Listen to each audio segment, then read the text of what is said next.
पिता एक गरीब किसान थे। माँ पिता खेत में काम करते तो पीछे से सपना गांव के बच्चों के साथ हॉकी खेलती। एक दिन शाम को सारा दिन खेलती रहती है, ये नहीं कि छोटे भाई को संभाले। माँ पता है, मैंने आज हॉकी में पास के गांव के लड़कों की टीम को हरा दिया। अरे वाह वाह मेरे बेटे, शाबाश। ये लेकर रुपया, जा जाकर टॉफी खा ले। सपना खुशी से पिता के गले लग जाती है और बाहर चली जाती है। और तुम इसको बिगाड़ रहे हो, मैं ना इसकी शादी ही करा दूंगी। ऐसा कैसे शादी करा देगी? हाँ, अभी तो उम्र खेलने की है। माँ बड़बड़ करती वहाँ से निकल जाती है। लेकिन शाम को उन लोगों के घर कुछ लोग आते हैं। अरे राम सुखिया, जरा ये तो बतलाओ, सपना के बारे में क्या सोचा है? अरे क्या सोचना है मास्टर जी, पढ़ रही है, जितना पढ़ सकती हैं पढ़े, फिर शादी करवा देंगे, कोई अच्छा सा गांव का ही लड़का देख लेंगे। अरे तुम तो उसके पिता हो, तुमको कुछ नहीं पता? माँ घबरा जाती है। अरे का मास्टर जी, का पता नहीं, का हो गया? हम तो इससे पहले ही बोल रहे थे कि लड़की की जात है, संभाल लो। अरे भाभी जी, आप भी ना कभी अच्छा भी सोच लिया करो। अरे सपना क्या खेलती है हॉकी, बड़े से बड़े आदमी भी नहीं जीत पाते हैं उससे। कल गांव में एक टीम आ रही है, लड़कियों की हॉकी खेलने उसे भेज देना, वहाँ शायद कुछ बात बन जाए। अरे ना मास्टर जी, कोई खेल वेल नहीं करवाना हम लोगों को, वो भी शहर के लोगों के साथ तो बिल्कुल भी ना। शहर के लोगों को ना कोई भरोसा नहीं होता मास्टर जी। अरे कैसी बात कर रही हो सपना की माँ, बुरा आदमी तो हर जगह मिल जाएगा, उसके लिए शहर का और गांव का। हाँ मास्टर जी, हम लोग तैयार हैं, कल आ जाएगी सपना वक्त से। माँ के लाख मना करने पर भी पिता सपना को हॉकी टीम के लिए भेज देते हैं। शाम को सपना वापस आती है, लेकिन लट के मुंह से। और क्या हो गया, मार खाई हो का? कौन मारेगा हमें? कोई मार वार खाकर नहीं आए। अरे फिर शकल पर 12 क्यों बजे हैं, बताओगी? देखो माँ, आप समझोगी नहीं, बताकर फायदा क्या है? अरे बिटिया रानी, हम तो समझेंगे ना, हमें ही बता दे। सपना पापा के गले लग जाती है। पापा, मैं ना सिलेक्ट हो गई हूँ भारत की हॉकी टीम में खेलने के लिए। अरे वाह, ये तो बहुत ही खुशी की बात है मेरे बच्चे। फिर मेरी गुड़िया काहे परेशान है? पापा, मुझे दिल्ली जाना पड़ेगा आगे की प्रैक्टिस के लिए। माँ जो सारी बात सुन रही होती है, जोर से चिल्लाती है। एक पैसा नहीं है मेरे पास, समझे? कुछ नहीं दूंगी। शादी के लिए लड़का फाइनल भी कर दिया है, कल्ले का बेटा, वो शादी कर लेगा तुमसे।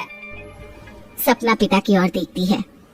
अरे देख सपना, खेलने दिल्ली जाना है तो सिर्फ इसी शर्त पे कि आकर कल्ले से बेटे से चुपचाप शादी कर लेगी, बोल।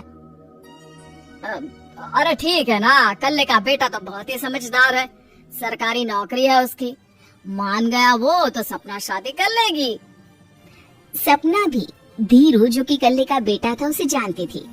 वो मन ही मन सोचती है कि शादी तो वैसे भी होनी है, लेकिन माँ की ये शर्त मान गई तो जीवन जीने का एक मौका तो जरूर मिलेगा। हाँ, मुझे मंजूर है। तो कल मैं उन लोगों को बुला लूं? पिता और सपना दोनों एक दूसरे को देखते हैं। अब माँ ठीक है ना, बुलाने की क्या जरूरत है, वो लोग पसंद कर रहे हैं ना मुझे, वही ठीक है। बस आप तो मेरा दिल्ली का बैग पैक कर दो। सपना दिल्ली जाती है, दिल्ली टीम के लिए खेलने के लिए। सपना खूब अच्छा खेलती है और गोल्ड मेडल जीत कर आती है। जब वो गांव आती है तो उसका जोरदार स्वागत होता है, हर कोई सपना सपना चिल्ला रहा होता है। और सपना के पापा, तुम्हारी बेटी ने तो गांव का नाम रोशन कर दिया है।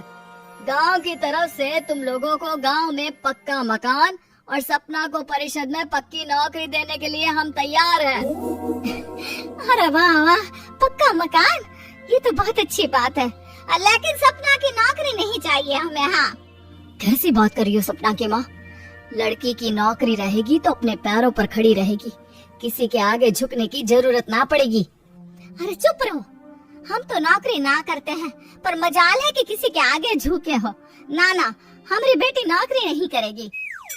पिता लाख समझाते हैं, लेकिन माँ नहीं मानती। और फिर वो दिन भी आ जाता है जब सपना को अपने कहे अनुसार लड़के से शादी भी करनी पड़ती है। ससुराल में ए बहू, तू रोज रोज सुबह कहाँ जाती है? घर का सारा काम निपटा कर कहाँ भागती है? माँ का घर तो पास ही है, वहीं निकल जाती है क्या? नहीं माँ जी, मैं हॉकी खेलने जाती हूँ, मुझे खेलना पसंद है। खेलना पसंद है? अरे कैसी बात कर रही है बहू? शादी के बाद तो कोई लड़की खेलती फेलती नहीं है, वो घर का काम काज देखती है। सपना कुछ नहीं कहती।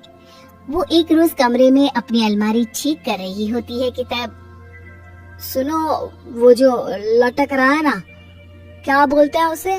मेडल। सपना पति की बात सुनकर खुश हो जाती है, उनके पास जाती है। मैं सोच ही रही थी कि तुमने कभी पूछा क्यों नहीं। ये मेडल है, मैंने जीता है। पता है, हॉकी में बड़ा मैदान, बहुत से लोग, 2 टीम और फिर शुरू होता है जुनून। पता है, लगता है जैसे बस जिंदगी यही है, खेलते रहो, भागते रहो, दौड़ते रहो और लक्ष्य को पालो। सुनो ना, मैं ना भारतीय टीम के लिए खेलना चाहती हूँ। माँ, माँ, ए माँ, यहाँ तो आ जरा। सपना हैरान हो जाती है कि ये क्या हो गया, पति अचानक से माँ को क्यों बुला रहा है। हाँ बेटा, क्या हो गया, काहे गला फाड़ रहे हो? माँ, ये सपना क्या कह रही है? अरे बीवी तो बोलती ही रहती है बेटा, लेकिन क्या हो गया, चिल्ला क्यों रहे हो? ऐसा क्या बोल दिया इसने? माँ ये बोल रही है कि इसको खेलना है भारतीय टीम के लिए। सपना डर जाती है। नहीं नहीं माँ जी, मैंने कहा कि मैं चाहती हूँ कि वो मैं बोला था ना, शादी के बाद कोई खेलता नहीं, घर का काम काज देखता है, लेकिन फिर भी। नहीं माँ जी, ठीक है, मैं घर का काम देखूंगी, कल से मैं खेलने भी नहीं जाऊंगी, माफ कर दीजिए। सपना पति की तरफ देखती है जो माँ की तरफ देख रहा होता है। उसे गुस्सा तो आता है, लेकिन करती भी तो क्या, सास के सामने कैसे पति की क्लास लगाती। अरे बेटा, अब क्यों घूरे जा रहे हो बहू को? माँ, अभी इस बात का फैसला करके जाना, वरना ये तो तेरे कमरे से जाने के बाद मुझे। अब चुप हो जाइए आप, छोटी सी बात का बतंगड़ मत बनाइए। छोटी सी बात? बहू, ये कोई छोटी बात नहीं है। जो लड़की दिल्ली के लिए गोल्ड मेडल ला सकती है, वो देश के लिए भी तो गोल्ड ला सकती है ना। हम लोगों को किसी चीज की कमी नहीं है बहू, घर का काम तो कोई भी कर लेगा, लेकिन देश का नाम रोशन करने के लिए सपना चाहिए। जा बहू, तेरी ट्रेनिंग का सारा इंतजाम तेरे पति ने कर दिया है, जा खेल और देश का नाम रोशन कर। सपना की आंख में आंसू आ जाते हैं। वो सोचती है कि बेटियों को मायके के साथ अगर ससुराल में भी सहयोग मिले तो ऐसा कोई काम नहीं जो वो नहीं कर